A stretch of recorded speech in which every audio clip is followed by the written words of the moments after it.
जय श्री ओम नमः सिद्धेभ्यः। जय श्री ओम नमः सिद्धेभ्यः। जय श्री ओम नमः सिद्धेभ्यः। ओंकार संयुक्तं नित्यं ध्यायन्ति योगिनः कामदं मोक्षदं चैव। ओंकाराय नमो नमः। मंगलम भगवान देव मंगलम गौतमोहरि मंगलम कुंद कुंदाय। जैन धर्मस्तु मंगलम सर्वमंगल मांगल्यम सर्वकल्याणकारकम प्रधानम सर्वधर्माणां जैनम जयतु शासनम जैनम जयतु शासनम जैनम जयतु शासनम। नमः श्री समयसाराय स्वानुभूत्यासकाशः चित्स्वभावाय भावाय सर्वभावान् हरेषिते वन्दितु सर्वसिद्धे ध्रुवमचलमनोगम गतिं पद्ये मोक्षामि समयपालो मे नमो श्रुतिकेवली भवतरुकामोदित जानहु मिथ्या निर्मूलनम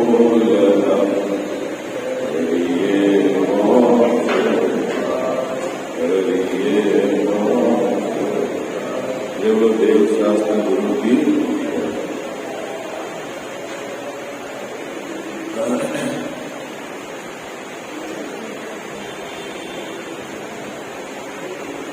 सातवां अधिकार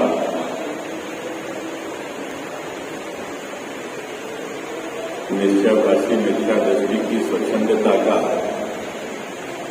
यहाँ टोडरमल साहब ने निषेध किया। मिथ्याभाषी मात्र अध्यात्म के ग्रंथ को ही अभ्यास करने को कहता है और अन्य शास्त्रों के अभ्यास से कोई भी सिद्धि नहीं है, ऐसा वह मानता है और कदाचित ऐसा वो कहता भी है। मान लो न कहता हो, लेकिन यदि ये मानता है, क्या मानता है कि अन्य ग्रंथ के अभ्यास से कोई सिद्धि नहीं है, तो भी समझ लेना उसने जिनेन्द्र भगवान की जो वाणी है उसका ही उसने तिरस्कार कर दिया। मुख्य गुण तो हो सकता है ना, मुख्य गुण तो हो सकता है, क्रम हो सकता है, लेकिन उपेक्षा नहीं होती। आई बात समझ में है ना। हो सकता है अभी अपने यहाँ पर मोक्षमार्ग प्रकाशक चल रहा है तो मोक्षमार्ग प्रकाशक ग्रंथ की मुख्यता से कथन है, इसका मतलब है अन्य ग्रंथ झूठे हैं, है ही नहीं, पढ़ना ही नहीं चाहिए, पढ़ने से कोई कार्य सिद्धि होती ही नहीं है। इस प्रकार का जो एकांत है उसका यहाँ निषेध किया है। और निषेध करने का तरीका भी टोडरमल साहब का बहुत सुंदर है। उन्होंने क्या कहा कि यदि तू मात्र अध्यात्म ग्रंथ को ही पढ़ने का या कार्यकारी कहता है तो अध्यात्म ग्रंथ में तो आत्मा के जिस स्वभाव की चर्चा है वो तो चौथे स्थान में तेरा काम पूरा हो गया। ऐसा कहकर उसको अध्यात्म ग्रंथ पढ़ने का निषेध नहीं कह रहे हैं, उसको अन्य ग्रंथ के प्रति भी जो उपेक्षा का भाव है उसको वहां पर इस आधार से उसको उसके चिंतन को चेंज करने का उद्देश्य है। ठीक है। अब यहाँ टोडरमल साहब ने एक और सुंदर बात कही इस प्रकरण के अंदर कि जिसके अन्य ग्रंथ के प्रति उपेक्षा है उसके आध्यात्म की भी सच्ची भक्ति या श्रद्धा नहीं है। कारण क्या है कि भाई अन्य जो आगम है वो किसने कहे, मुद्दा यह है तेरी जिनेन्द्र भगवान के प्रति भक्ति है ना। एक आता है ना सम्यक दर्शन का, एक अपना है कि आत्मा की सच्ची श्रद्धा, उसका नाम भी सम्यक दर्शन है। देव शास्त्र गुरु की सच्ची श्रद्धा, उसका नाम भी सम्यक दर्शन है। सात तत्वों के यथार्थ श्रद्धा का नाम भी सम्यक दर्शन है। और टोडरमल साहब आगे जाकर तीनों का समन्वय दिखाएंगे कि कैसे तीनों बात बराबर बैठती है ना। सब इसी आगे अधिकार में इस मोक्षमार्ग प्रकाशक में। अभी मुद्दा यह है आपका क्या मुद्दा है कि जिनेंद्र भगवान की, अगर तेरे को जिनेंद्र भगवान के प्रति भक्ति है तो उनके वचन में द्वादशांग में जितनी भी बातें आई हैं उनके प्रति तेरी श्रद्धा समान है। आई बात समझ? क्या अगर तू किसी बात का निषेध करता है और किसी बात को कहता है कि यही करना है, इसका मतलब यह है कि तेरे को वास्तव में जिनेंद्र भगवान के प्रति श्रद्धा नहीं है। इसीलिए टोडरमल साहब ने क्या लिखा है वहां पे कि उसको अध्यात्म की रुचि भी सच्ची नहीं है। कितनी सुंदर बात कही। देखो बाबूजी, कितना जबरदस्त उनका चिंतन है। जो जीव निरंतर ये कह रहा है कि अध्यात्म को ही पढ़ना, यही कार्यकारी है, अन्य ग्रंथ नहीं पढ़ना, उसको टोडरमल जी साहब कह रहे हैं कि तेरी अध्यात्म की रुचि ही सच्ची नहीं। क्या आप समझ गए? आप बात क्यों? मुद्दा, जो जीव ये कह रहा है कि अध्यात्म ग्रंथ ही पढ़ना, उसके अलावा कुछ नहीं पढ़ना, उसको कह रहे हैं कि तेरी अध्यात्म की रुचि सच्ची नहीं है, क्योंकि चारों अनुयोग जिनेंद्र भगवान ने कहे हैं, उनकी वाणी में आया है। आई बात समझ में? ये बात यहां, इसका मतलब है आपको चारों अनुयोग के प्रति एक समान भक्ति वर्तनी चाहिए, है ना, एक समान श्रद्धा वर्तनी चाहिए। हो सकता है अभ्यास के दौरान मुख्य गुण हो, लेकिन निषेध तो नहीं चाहिए। आई बात समझ में? ये इसका भाव है, ठीक है। और फिर अगले पैराग्राफ में टोडरमल जी साहब ने दृष्टांत के माध्यम से उस चीज को स्पष्ट किया है कि जिस जीव के विषयासक्त पुरुष को, विषय में आसक्त पुरुष को, है ना, विषय में जो आसक्त पुरुष है उनकी कहानी भी अच्छी लगती है, विषय के संबंध में जानकारी भी अच्छी लगती, ऐसा कहकर चारों अनुयोग की यहाँ पर अभ्यास की सिद्धि की उन्होंने बात पुष्ट की। अब आगे आओ और एक कदम आगे बढ़ के टोडरमल जी साहब कहते हैं कि उसके अलावा क्या करना? अच्छा ज्ञान होने के अर्थ क्या? किनका अच्छा ज्ञान होने के अर्थ? चारों अनुयोग का अच्छा ज्ञान होने के अर्थ क्या करना?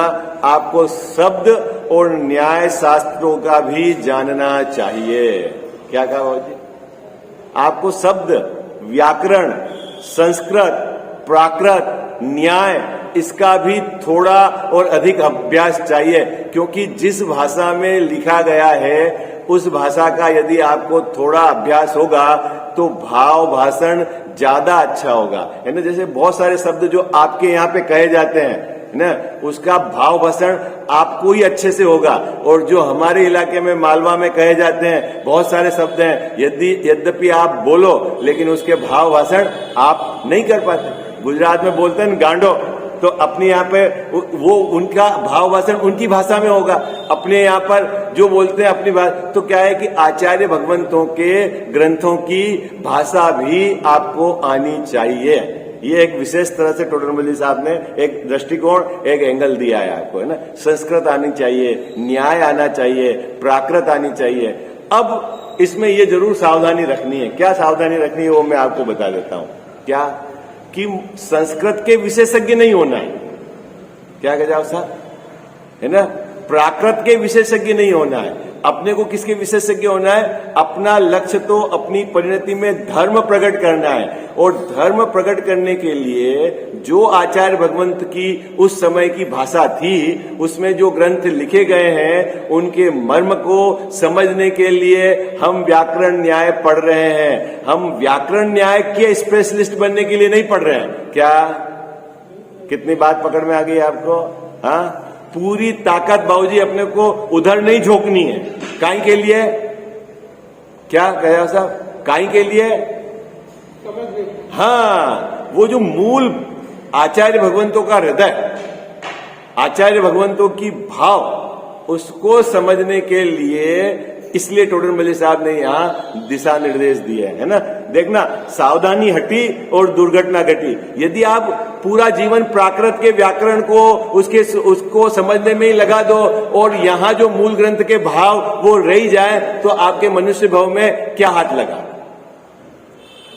अब आपका क्षयोपम है, आपके पास समय है, आपके पास बुद्धि है, तो आप अध्ययन करके आचार्य भगवंतों के मूल भाव को निकालो। और आप में यदि योग्यता है तो अगर ऐसा भाव आता है करुणा का तो जगत के वर्तमान जीवों की भाषा में लिख दो। टोडरमल जी साहब ने क्या किया है, मोक्ष मार्ग प्रकाशक ग्रंथ, उन्होंने क्या लिखा है कि मैं देश भाषा में क्यों बनाता हूं ये ग्रंथ। क्या देश भाषा में क्यों बनाता हूं कि मुझसे कमजोर बुद्धि क्षयोपशम वाले भी जीव बहुत दिखते हैं। और क्या कहा साहब, उनके पास समय भी कम है। दो तरह के उदाहरण दिए हैं, एक बड़ा दीपक जलाओ और एक छोटा दीपक जलाओ। जिसके पास तेल ज्यादा हो वो क्या करे बाबूजी, बड़ा दीपक जलाए, और जिसके पास तेल कम हो तो छोटा दीपक जलाए। आई बात समझ में? लेकिन अंधेरे में बैठना तो योग्य नहीं। हाँ, अब आपके पास बुद्धि कम है, आप समय नहीं दे पाते हो, तो ये हमने एक छोटा ग्रंथ बनाया है आपको, इसके माध्यम से आचार्य भगवंतों के हृदय को आप समझ सकोगे। और जिसके पास समय है, बुद्धि है, उससे कहा कि तू मूल आचार्यों के ग्रंथों को पढ़ो है। और कितनी सुंदर बात कही टोडरमल जी साहब ने, जैसे नकली मोती की परंपरा नहीं चलती। ज्ञानी धर्मात्माओं के लिए क्या बात कही बाबूजी, क्या जिम्मेदारी कही, जो गलत परंपरा चल जाए उसका आप दृढ़ता से निषेध करना।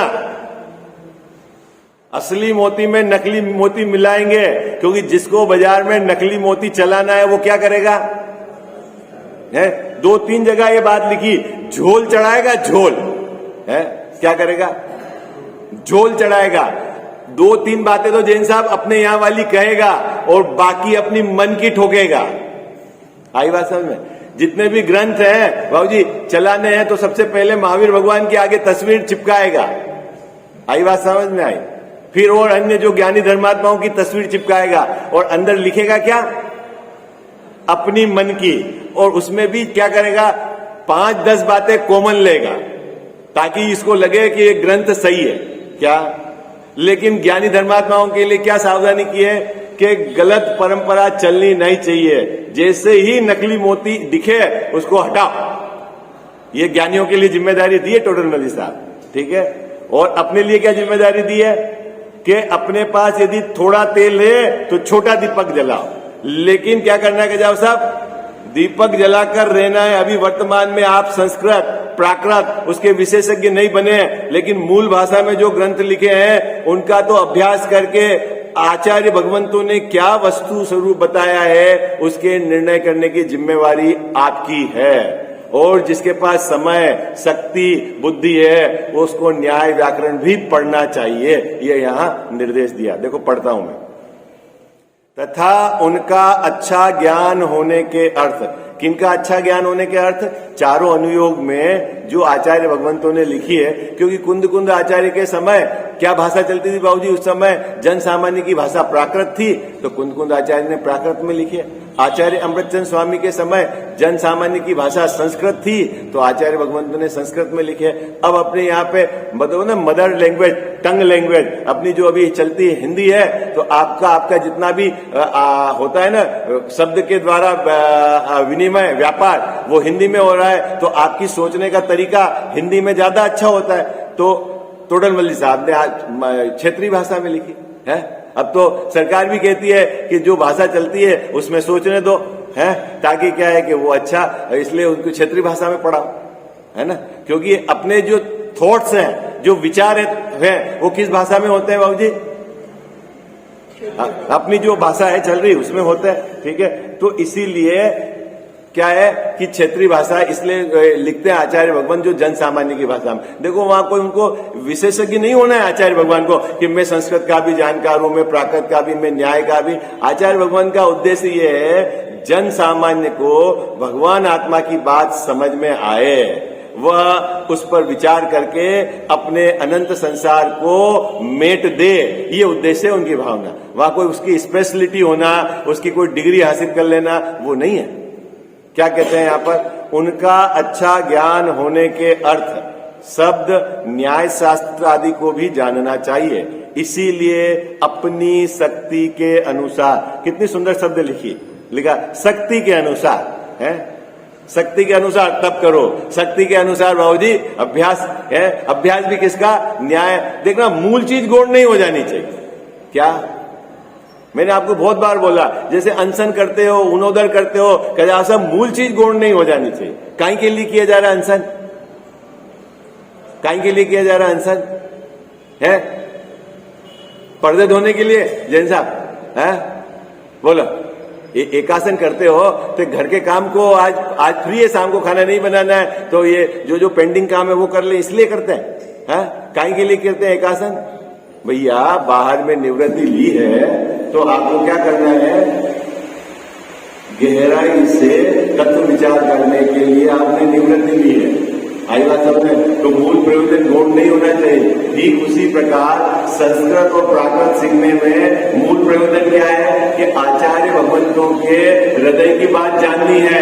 हमको संस्कृत प्राकृत का विशेष नहीं होना है, स्पेशलिस्ट नहीं होना है। क्या इतनी सावधानी जरूर रखनी चाहिए, ठीक है? बैलेंस होना चाहिए, है ना? उसी में खिंच गए आप, सिर्फ व्याकरण और संस्कृत प्राकृत में वो मूल बात करे ही नहीं और मनुष्य भाव चला जाए, ऐसा नहीं होना चाहिए, है? ठीक है? देखो, अनुसार सभी का थोड़ा या बहुत अभ्यास करना योग्य है। फिर शिष्य के मुख में प्रश्न डाला टोडरमल साहब ने। क्या प्रश्न डाला? पद्मनंदी पंचेसी, है ना, पंच निशंतिका कहते हैं ना। अभी शाम को अपना स्वाध्याय शुरू हुआ ना, पद्मनंदी आचार्य 1000 वर्ष पहले, है ना, उन्होंने लिखा। उसमें क्या लिखा कि आत्म स्वरूप से निकलकर बाह्य शास्त्र में बुद्धि विचरती है, सो वह बुद्धि व्यभिचारिणी है। क्या लिखा आचार्य भगवंत ने? जो बुद्धि आत्मा से बाहर निकलकर शास्त्रों में जाती है वो बुद्धि व्यभिचारिणी है। क्या क्या लिखा गया साहब? किसने लिखी ये बात? किसने लिखी यार? पद्मनंदी आचार्य ने। इसका क्या अर्थ निकालना आपको ये बताओ। आपको भी अभ्यास हो जाना चाहिए ना। इसका क्या अर्थ निकालना कि शास्त्र अभ्यास करना ही नहीं, ये अर्थ है क्या? क्या अर्थ है बोलो भाई? इस पंक्ति का क्या अर्थ निकालोगे आप?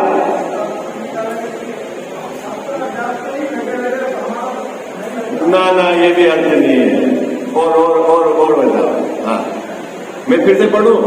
जो बुद्धि, क्या बुद्धि तो आत्मा की है? क्या बुद्धि तो आत्मा की है, उसे छोड़कर परद्रव्य शास्त्रों में अनुरागिनी हुई। परद्रव्य में क्या समझना? अरहंत भगवान, सिद्ध भगवान, आचार्य, उपाध्याय, साधु, तीर्थ क्षेत्र, इसमें बुद्धि जाती है। जैसा शास्त्रों में बुद्धि जाती है तो वो बुद्धि क्या है? व्यभिचारिणी है। इसका अर्थ क्या समझना? हाँ, अपना उद्देश्य तो यह है कि अपने लिए मुख्य तो स्वरूप की लीनता ही है। आई बात समझ में? अभी क्या इसका अर्थ क्या है? आपका उद्देश्य, आपका दृष्टिकोण चेंज नहीं हो जाना चाहिए। क्या बात है? शास्त्र अभ्यास पढ़ने का उद्देश्य क्या है? शास्त्र का अभ्यास करने का उद्देश्य कि स्वरूप की लीनता। व्रत करने का उद्देश्य स्वरूप की लीनता। तीर्थ यात्रा करने का उद्देश्य स्वरूप की लीनता, है ना। जितेंद्र भगवान के प्रति भक्ति का भाव आया, उसका उद्देश्य स्वरूप की लीनता। आई बात? किसके लिए गजब साहब? अरे बोलो हाँ जी या ना जी? किसके लिए? इसको कहते हैं सावधानी। और यदि सावधानी हटी है, तीर्थ यात्रा गए और आपका वहां पता ही नहीं हम किस लिए गए तीर्थ यात्रा, क्यों हम सिद्धों की शरणों में चरण में आ गए, पता ही नहीं, तो समझना गड़बड़ होगी। क्या? तो आचार्य भगवंत ने यह निर्धारित करा है। क्या निर्धारित करा है? कि ये बुद्धि है ना, ये जो तेरा उपयोग है ना, किसका है? आत्मा का है। तो इसको कहां लगाना? बोले आत्मा में लगाना। यही सर्वोत्कृष्ट कार्य है। क्या कहना चाह रहे हैं इसमें आचार्य भगवंत? क्या कहना चाह रहे हैं? जो तेरा उपयोग है वो किसका है? आत्मा का है, मेरा है। तो कहां लगाओ इसको? आत्मा में लगाओ। अगर आत्मा में न लगाने का भाव हो तेरा और तू इधर उधर उपयोग को दौड़ाता है तो ये तेरा व्यभिचार है। आएगा क्या? उसमें क्या लिया? चाहे पंचपरमेष्ठी भगवंत हो, चाहे शास्त्र हो, चाहे तीर्थ यात्रा हो, ठीक है। तो इसका अर्थ ऐसा नहीं समझना कि जब उपयोग आत्मा में टिक नहीं पाता तब वहां नहीं लगाना है, ऐसा अर्थ नहीं है। क्या अर्थ है बाबूजी? उद्देश्य, भाव तो आपके वही होने चाहिए। देखो पढ़ते हैं, बहुत सुंदर उदाहरण से टोटल साहब ने स्पष्टीकरण दिया है। क्या? परंतु जैसे स्त्री शीलवती रहे तो योग्य ही है। क्या कह रहे हैं साहब? उदाहरण, स्त्री अपने पति के साथ रहे, पति के घर में रहे, शील की पालना करे तो योग्य ही है। उसमें तो कोई पूरा जगत कहेगा बढ़िया है, सुंदर है। और अपने पति के यहाँ नहीं रहे, ऐसा नहीं लिखा नहीं रहे, बहुत सुंदर शब्द लिखा, न रहा जाए। क्या लिखा कजाल साहब? क्या लिखा? और न रहा जाए। क्या लिखा बाबूजी? उपयोग यदि अपने आत्मा में स्थित न रह पाए, आई बात समझ, ऐसी परिस्थिति में क्या करें? तो क्या लिखते हैं टोडरमल साहब? उत्तम पुरुष को छोड़कर चांडाल आदि का सेवन करने से तो अत्यंत निंदनीय होगी। वो अपने पति का घर छोड़कर अन्य पुरुष है उसके घर में जाके रहे तो वो क्या है? अत्यंत निंदनीय होगी। कब? जब वो अपने घर में न रह पाए। आई बात समझ में? न रह पाए, ये बात है। भावना तो रहने की हो और रह न पाए तब न रह पाए। आई बात समझ में? ऐसा मत समझना कि भावना ही रहने की नहीं है। हाँ, ज्ञानी धर्मात्मा के निरंतर शुद्धात्म तत्व की भावना, आत्मा में लीन होने की ही भावना रहती है। आई बात समझ में? लेकिन रह नहीं पाते हैं, ये कमजोरी है। लेकिन कमजोरी में भी क्या कंडीशन है? कमजोरी में भी वह पर पुरुष के यहाँ जाए तो वो निंदनीय है। आई बात समझ में? किसमें बाबूजी? किसमें? कमजोरी में। आई बात समझ में? स्वस्थता में तो जाती ही नहीं है। आई बात समझ में? क्या जब मजबूत रहता है उपयोग अपने में तब तो बाहर जाता ही नहीं है। जब उपयोग अपने में लीन नहीं हो पाता है, उस कंडीशन में यदि उपयोग 5 इंद्रिय विषयों में जाता है तो वो निंदनीय है। तो फिर क्या करना चाहिए कि उस उपयोग को कहाँ जाना चाहिए? तो आगे बता रहे देखो। सो उसी प्रकार बुद्धि आत्म स्वरूप में प्रवर्ते तो योग्य ही है और न रहा जाए। कंडीशन क्या है? न रहा जाए ये शब्द क्यों लिखा है? भावना तो रहने की है और रहा नहीं जा रहा है। आई बात समझ में? ऐसा मत समझ लेना कि भावना ही रहने की नहीं है। हाँ, ये गड़बड़ मत करना। भावना क्या है ज्ञानी धर्मात्मा की? अपने में ही रहो, लीन निज परिणति मुझ में ही लीन रहे है? अपनी परिणति अपने में ही लीन रहे, ये तो है भावना।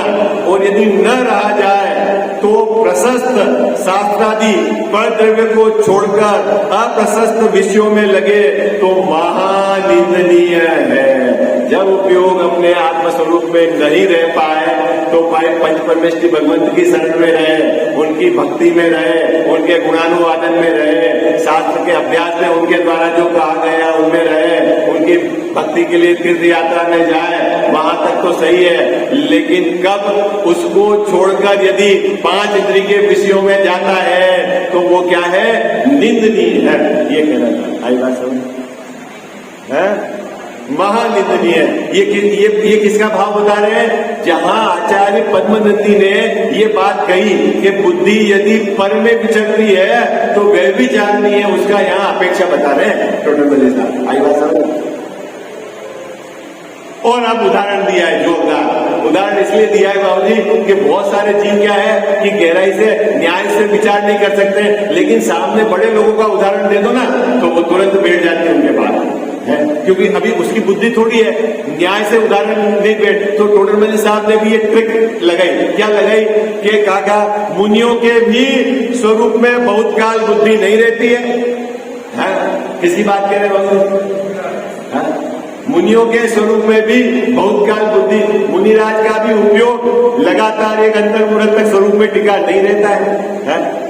अब मुनि की भूमिका तो अपने से उत्कृष्ट है, 3 चौकड़ी कसाय का अभाव है। उनका उदाहरण दे दिया क्या तो उसको कह रहे हैं अब जब उनकी उपयोग उनका अपने स्वरूप में लीन नहीं रहता तो मुनि भगवान क्या करते हैं? क्या करते हैं मुनि भगवान? के शास्त्र का अभ्यास करते हैं। जब वो शास्त्र का अभ्यास करते हैं तो तूने शास्त्र के अभ्यास को निरर्थक क्यों कह दिया? हाँ? उसने निश्चय की कोई एक अपेक्षा को घटा दिया, एक अपेक्षा को घटा दिया। इसलिए तो मैंने आपको बोला था कि गुरुदेव श्री का उदाहरण क्यों कहा था उस समय कि गुरुदेव श्री के समय में भी शाम को अन्य विद्वानों के प्रवचन होते थे। हाँ कैलाश साहब पंच कल्याणक होता था ना, गुरुदेव श्री की उपस्थिति में जब शिविर लगते थे तो सभी क्लास गुरुदेव श्री थोड़ी लेते थे, अन्य विद्वान लेते थे। तो क्या सब विद्वानों को सर्टिफाइड कर दिया था क्या गुरुदेव श्री ने कि सम्यक दृष्टि? हाँ तो वो उदाहरण क्यों दिया भैया? जब आप बहुत उस चीज का जो पकड़ लिया है कि भाई सम्यक दर्शन ज्ञानी के देखना से ही सम्यक दर्शन होता है, बिल्कुल बात सच्ची है, उसमें कुछ गड़बड़ी नहीं है। लेकिन तेने जो पकड़ा हुआ एकांत वो बिल्कुल गड़बड़ है। भाई टेप रिकॉर्ड है, टेप रिकॉर्ड बाबू जी, टेप रिकॉर्ड में अभी अपन गुरुदेव सिंह के प्रवचन सुनते हैं, किसकी वाणी है वो? रिकॉर्ड किसकी है वाणी? टेप रिकॉर्ड है, टेप रिकॉर्ड की आवाज है ना, वो तो गुरुदेव सिंह की आवाज है। तो वैसे भी आवाज गुरुदेव सिंह की क्या, वो तो भाषा वर्गना है बाबू जी क्या है? तो वो अभी यहाँ टोडरमल साहब कह रहे हैं, मैं कह रहा हूं कि टोडरमल साहब कह रहे हैं, ये बताओ आप मुद्दा है। कौन कह रहा है? कौन कह रहा है गजानन साहब? ये बात कौन कह रहा है? अभी सामने ग्रंथ रखा हूं टोडरमल साहब, तो टोडरमल साहब कह रहे हैं। और टोडरमल साहब किनके आधार से कह रहे हैं? आचार्य भगवंतों के आधार से कह रहे हैं। आचार्य भगवंतों के ने किनके आधार से कहा? परंपरा से जो गणधर महाराज की बात आई, तो जो परंपरा से वस्तु स्वरूप का कथन हो रहा है वो वाणी ज्ञानी की ही है। आई बात समझना है? वस्तु स्वरूप यदि विपरीत कथन है तो वो विपरीत है। आई बात समझना है? क्या अब इसमें यह है कि जो कह रहा है उसने अगर अपने आत्मानुभूति कर लिया है तो उसने स्वयं ने प्रमाण कर दिया है तो उसका वो अलग बात है। लेकिन वाणी में क्या है? मैंने इसलिए तो आपको बनारसी दास जी का उदाहरण दिया था, उन्होंने स्वयं लिखा है कि मैंने जब समय ये नाटक समय साल लिखा तब मेरे को सम्यक दर्शन नहीं था।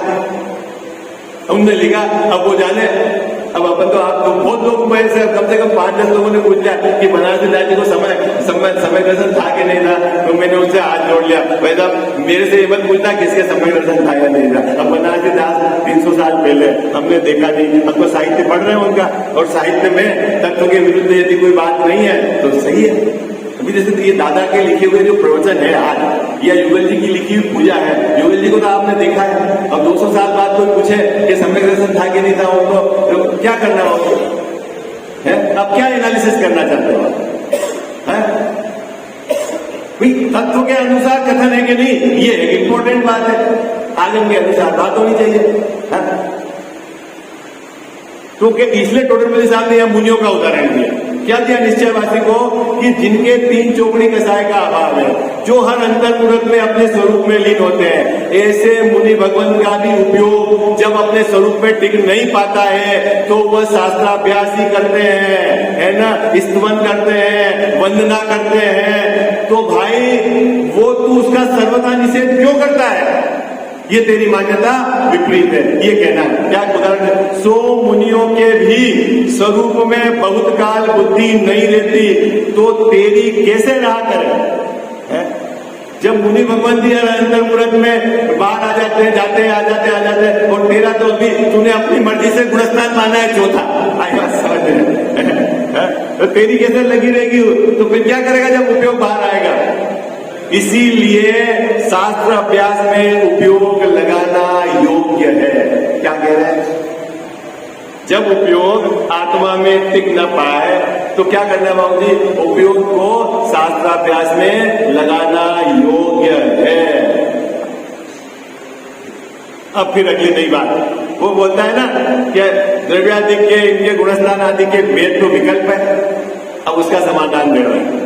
उसने बोला था ना गुणस्थान, मार्गणा स्थान, है ना। मार्गणा किसको बोलते हैं? जीव की खोज होती है ना, अन्वेषण। 14 प्रकार के मार्गणा है वो गुणस्थान है 14 प्रकार के गुणस्थानों के भेद है, ठीक है, दृढ़ गुण पर्याय का भेद है, तो वो क्या बोलता है कि भेद जितने भी हैं वो सब विकल्प है, और आत्मा की अनुभूति तो निर्विकल्प स्वसंवेदन का नाम।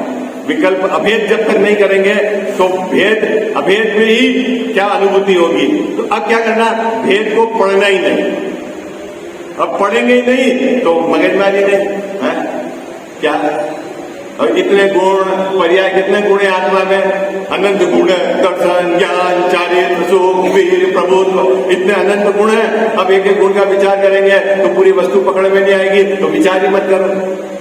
हाँ, उसने ये तो विकल्प है। अच्छा, ये बात कहां से लाया, आचार्य भगवंतु ने कही है कि तू एक एक गुण की मुख्यता से जो नए गए हैं उन सबको हटाओ, अभेद को पकड़ो। गाथा कही ना, 7वीं गाथा में आत्मा में ज्ञान नहीं, आत्मा में दर्शन नहीं, आत्मा में चारित्र नहीं। क्या कहा, आत्मा में ज्ञान नहीं, आत्मा में दर्शन नहीं, आत्मा में चारित्र नहीं। आपने क्या समझ लिया, आत्मा तो बिना ज्ञान दर्शन चारित्र गुण वाला है, ऐसा है क्या वहां है? क्या 7वां ऐसा है?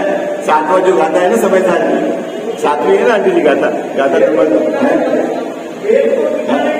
हाँ, वहां अभेद की प्रतीति कराना है, भेद मिटाना है, वहां आचार्य भगवान का उद्देश्य है। क्या है, गुण भेद को मिटाना है, क्योंकि जब तक गुण भेद रहेगा तब तक विकल्प रहेगा। तो गुण भेद को मिटाने के लिए कहा है, अब तूने अपेक्षा समझी नहीं, और तूने तो आत्मा में ज्ञान गुण है ही नहीं, दर्शन गुण है ही नहीं, चारित्र है ही नहीं, तो भाई साहब फिर अन्य जगह जो कही है वो क्या बात है, ये तो समझ। इसको बोलते हैं शब्द मलेच, भाषा का मलेच, जो कि शब्द पकड़ लिया उसने, अपेक्षा नहीं समझी। देखो यहां क्या कहते हैं, यदि द्रव्यादि के और गुणस्थान आदि के विचार को विकल्प ठहराता है, सो विकल्प तो है। देखो टोटल साहब की स्टाइल है, स्टाइल पहले जो वो कहता है उसको बोलते हैं हाँ ये बात तो सच्ची है, तो विकल्प तो है। तू जो कह रहा है ना गुणस्थान के भेद की चर्चा करना, वो विकल्प तो है। लेकिन अब आगे उनकी बात सुनो, परंतु निर्विकल्प उपयोग न रहे। क्या कंडीशन डाली बाबू जी, जब तक तेरा उपयोग अभेद को पकड़कर निर्विकल्प नहीं रहे, ठीक है, तब क्या करे, इन विकल्प को न करेगा तो अन्य विकल्प होंगे होंगे होंगे ही। क्या कहा, क्या क्या बात कही टोटल साहब ने, जब तक निर्विकल्प स्वभाव के आश्रय से परिणति में निर्विकल्प स्वसंवेदन न हो, वहां वो तो बात ओके, लेकिन जब निर्विकल्प नहीं होगा तो विकल्प होगा। अब तेरे पास दो ऑप्शन है कि या तो तू क्या करे, पापों के संबंध में, भोगों के संबंध में उसके भेद करके जाने, या तो आत्मा के स्वभाव, इसके गुण भेद, उनकी पर्याय भेद, गुणस्थान मार्गस्थान को जाने, है ना। दो के अलावा विकल्प तो होंगे। मतलब ये समझ लो, जब तक जीव निर्विकल्प है, स्वसंवेदन का काल निर्विकल्प। देखना अभी वो ज्ञान की तरफ से, श्रद्धा की तरफ से अभी मैं वो उलझन में नहीं पढ़ रहा हूं। मैं लास्ट में बताऊंगा कि ज्ञान विकल्पात्मक है तो कैसे विकल्पात्मक है, निर्विकल्प कैसे स्वसंवेदन। जब अपना अंतिम अध्याय चलेगा ना तब अपन चर्चा करेंगे, है ना, कैसे पहले विकल्प सविकल्प से निर्विकल्प हुआ जाता है, वो सब वो प्रक्रिया पर बाद में समझेंगे, अनुभव लेंगे। अभी तो यहाँ क्या है कि यदि निर्विकल्प नहीं है तो विकल्प होंगे। अब तू चॉइस कर कि कौन से विकल्प होने चाहिए, कौन से विकल्प रखने। आई बात, ये तो बात सही है कि जब तक निर्विकल्प है जब तक तो ओके, और जब निर्विकल्प नहीं है तो विकल्प होंगे। ये बात टोटल साहब कह रहे हैं। क्या करें, इन विकल्पों को न करें, किन विकल्पों को, शास्त्र का अभ्यास न करें, गुणस्थान का विचार न करें, द्रव्य गुण पर्याय का विचार न करें, मार्गणा का विचार न करें, त्रिलोक संबंधी विचार न करें, स्वर्ग नरक का विचार न करें, तो फिर तू किसका विचार करेगा ये बता। है तो वो जो विचार करेगा इनको छोड़कर, इसमें बहुत रागादिक गर्भित है। आई बात समझे, मकान बनाऊं, एक बच्चे का दुकान बना दूं, अभी ये सामान ले आऊं, यहाँ लगा दूं, उनमें क्या है, रागादिक बहुत गर्भित है, और इन विचारों में रागादिक मंद है। आई बात समझे, क्या बात पकड़ में आई आपको, क्या निर्विकल्प तो है नहीं, उसकी बात छोड़ दो। अब आपके पास दो ऑप्शन है, गुणस्थान की चर्चा करो, है मार्गणा की चर्चा करो, द्रव्य गुण पर्याय की चर्चा करो, है ना। इसमें रागादिक मंद है और इसको छोड़कर 5 इंद्रिय के विषयों की चर्चा करो, विकथा करो, इसमें रागादिक बहुत है। अब तेरे पास दो ही ऑप्शन है, क्या करना है? जब तक निर्विकल्प दशा नहीं रहती है, क्योंकि छदमस्त का उपयोग एक रूप उत्कृष्ट रहे तो अंतर्मुहूर्त ही रहता है। यह है, इसमें बहुत सारी बातें हैं। देखो मैं आपको अपनी प्रैक्टिकल बात बताता हूं, है ना। आप भी अभ्यास करना। अभी अपने को स्वरूप की अनुभूति तो है, ठीक है। अब विकल्प एक जगह ठीक है तो अधिक से अधिक अंतर्मुहूर्त दिख सकता है, ओके। अब आप मात्र अध्यात्म ग्रंथ को पढ़ो, ठीक है बाबू जी। तो कब, जब आपका उपयोग बहुत तीक्ष्ण हो, है ना, तब तो आप अध्यात्म ग्रंथ को पढ़ो और मिलाओ, तर्क तो बैठ जाए। अब थोड़ा सा उपयोग आपका ढीला है दिन के समय, तो आप पाठाधिक करो, 12 भावना बोलो, है। क्योंकि उस समय क्या है, उपयोग आपका वहां नहीं लग पा रहा ताकत से। अभी तो मैं अंदर स्वरूप की बात नहीं कर रहा हूं, मैं अध्यात्म की। क्योंकि आप देखना पूरे दिन भर में भी आपकी उपयोग की तीक्ष्णता एक जैसी नहीं होती है, धार एक जैसी नहीं होती। आई बात समझ में? तो अब आपको चयन करना है कि जैसी धार है उस समय अपने को कौन सा विषय, ताकि अपने को प्रमाद नहीं आए और विषयों में आई। मैं इसकी कल चर्चा करूंगा, अगर समय हो गया, ठीक है ना। अभी मैं निर्विकल्प की बात ही नहीं कर रहा हूं, अपने सिलेक्शन। इसीलिए यहाँ चारों अनुयोग का एंगल है ना। प्रथमानुयोग का भी अपना महत्व है, द्रव्यानुयोग का भी अपना महत्व है, कर्णानुयोग का, चरणानुयोग का, वो अपन कल चर्चा करेंगे इस पंक्ति के आधार से। क्या पंक्ति लिखी है कि यदि छदमस्त किसको बोलते हैं? केवल ज्ञान जिसको नहीं है उसकी बात है। 12वें गुणस्थान तक सब कितने हैं? छदमस्त, ठीक है। छदमस्त का उपयोग उत्कृष्ट से उत्कृष्ट एक विषय में एक अंतर्मुहूर्त तक रह सकता है। ये उत्कृष्ट की बात है, ठीक है। अभी उत्कृष्ट की बात है, और नीचे में तो आप समझ लो है अंतर्मुहूर्त के अंदर में। तो अब क्या करना है उसकी बात अपन कल चर्चा करें।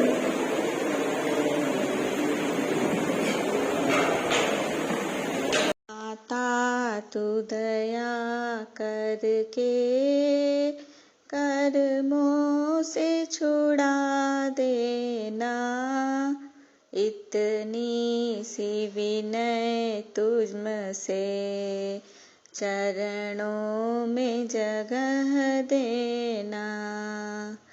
माता तू दया करके कर्मों से छुड़ा देना, इतनी सी विनय तुझसे चरणों में जगह देना। माता में भटका हूँ माया के अंधेरे में, कोई नहीं मेरा है इस कर्म के रेले में, कोई नहीं मेरा है तुम धीर बंधा देना। इतनी सी विनय तुझसे चरणों में जगह देना। जीवन के चौराहे पर मैं सोच रहा कब से, जाऊं तो किधर जाऊं मैं सोच रहा मन से, पथ भूल गया हूँ मैं तुम राह बता देना। इतनी सी विनय तुझसे चरणों में जगह देना। लाखों को बारा है मुझको भी उबारो तुम, मझधार में है नैया, उसको भी तिरा दो तुम, मझधार में अटका हूँ, मुझे पार लगा देना। इतनी सी विनय तुझसे, चरणों में जगह देना। माता तू दया करके, कर्मों से छुड़ा देना। इतनी सी विनय तुझसे, चरणों में जगह देना। जावाणी के ज्ञान ते सूझे लोकालोक, सोवाणी मस्तक चढ़ो सदा देत हूँ धोख।